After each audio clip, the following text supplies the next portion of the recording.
Rodney yon kan on fo biyama bismillah e teddengal hore meɗen en jokkan e dow ɓillaji kewɗi ko hani jogoɗen ni ka wonno teddinol tina tawa meɗen nder leydi atakura e donga e fahande nder leydi Benin suudu pulaku e yiɗi wiye laato wadde ney ɗo joguine fina tawa meɗen nder leydi Benin teddinore fina tawa laatore ɗum kanum bo to fina tawa innama e nder leydi Benin wadde nen ene tawe ɗon ne hawre e dow walleji koliɗi no watta to wiyama fina tawa fu fulɓe bo kanum bo e tawe e nder ɗum ɗon e manggal teddengal mawɓe meɗen jooɗiɓe ɗo en ƴeeli ɗum en andi bo to ɓe jooɗi ɗo fu laamu leydi nani joni kan o hoddi to fu e woodi caɗormaji hakkunde meɗen gonga noon en laaɓidayo amma ko ɗuuɗi fuu ɗum laaɓa kanjum bo ɓen ƴeeli Allah e barke hoore meɗen jooɗiɓe ɓe ɗo ɓe daara no watta to ko tawe sakira meɗen nangaɓe e maɓɓa dow ɓolum annatake ɗume noon ɓe nangira ɓe daara dabare majjum ɓe matina laamu leydi Benin Patrice Talon daara no watto tawe hoynanaɓe kamɓe ɗo e gurdam maɓɓe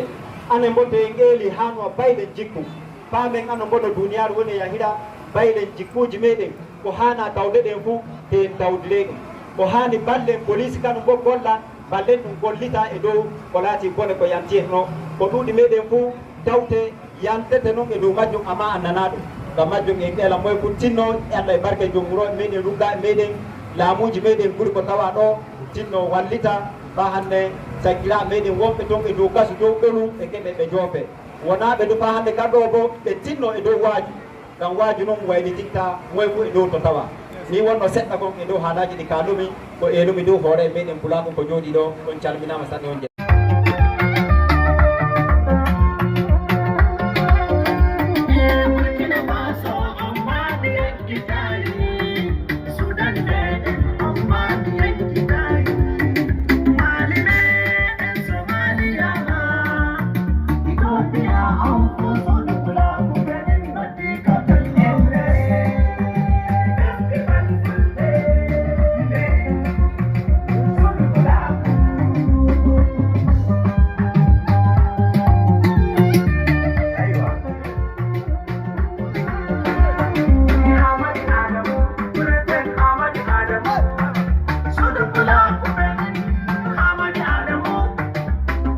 Tawa Hamadi Adamu Durwan Tawan Hamadi Adamu Pulaku Africa Hamadi Adamu Journalist International Hamadi Adamu TV Channel Pulaku TV Hamadi Adamu